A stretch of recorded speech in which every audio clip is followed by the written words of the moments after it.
and the United Nations done. They spend $1 billion a year funding the salaries of all these soldiers, and they think, okay, we have done all the things we can, and we can now pay attention to something else.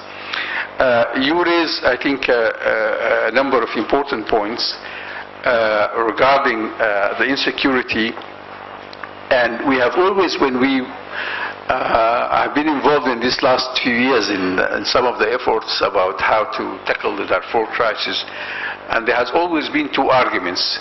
Shall we start with the Darfur dialogue first and try to get the people of Darfur to agree something?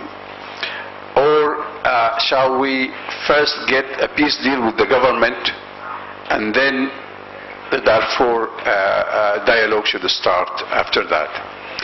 And I personally think that without the people of Darfur themselves at one point reaching an agreement to settle the problems within Darfur, there is going to be a problem, even if we have a peace deal. And I think the Abuja deal was one of the example of this, because it didn't work.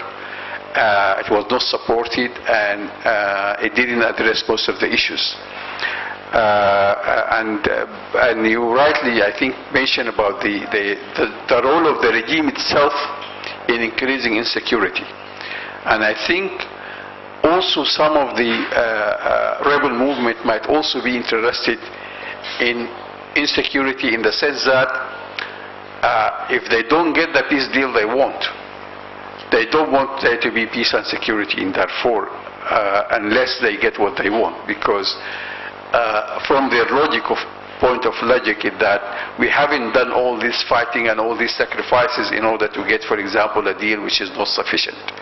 So if one faction like now, Muslim Sisi or somebody gets an agreement, other people are not happy with this, then they say, well, why should we, for example, cooperate in getting security and getting things on the ground when we haven't got what we wanted? Have I now answered the armed and civic yes, you mentioned this. I think I agree with you quite on that point, because I have written myself in my newspaper column saying that in order for a peaceful revolution to occur, you cannot have guns at the same time, because in this way the government can use the narrative of insecurity in reverse, and they would say, and they do say to the people of Khartoum, well, if you allow this, now you get people from the Nuba Mountains and from Darfur carrying guns and coming to Khartoum to shoot you, and so on. So they're using this kind of, even, for example, people in the opposition like Sadiq al-Mahdi and Berghani are now buying into this rhetoric that it is going to be, well, there's going to be chaos, and we're going to be like Somalia if we allow this. And I think that's one good reason why I think there should be agreement on a peaceful revolution. Now there was a question about yes. What was the question? Why the Arab states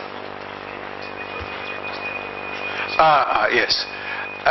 Well, I think some of the argument has been that the Arab Gulf state has been interfering too much in Darfur. The Syrian regime itself, and I think they are right in this, are saying that Qatar, Saudi Arabia, and Turkey are funding and maybe arming the opposition. But I think the question may be, and I think this goes to the question we have raised at the beginning, they seem to be giving just enough weapons and enough support to keep the Syrian government from winning, but they are not giving enough support to allow the opposition to win. So I think some of the conspiracy theory advocates would say, well, the aim is to allow Syria to bleed so that the Syrian army will be destroyed and then Israel will be safe.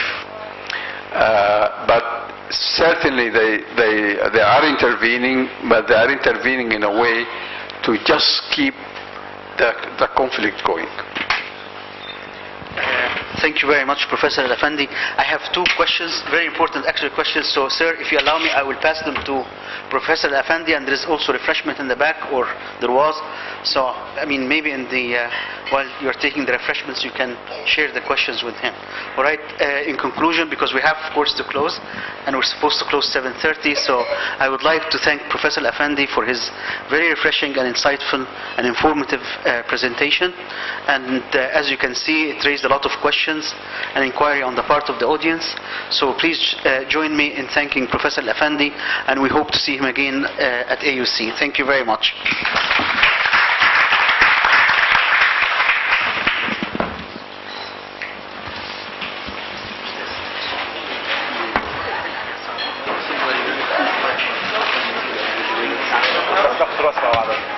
صورة بس كده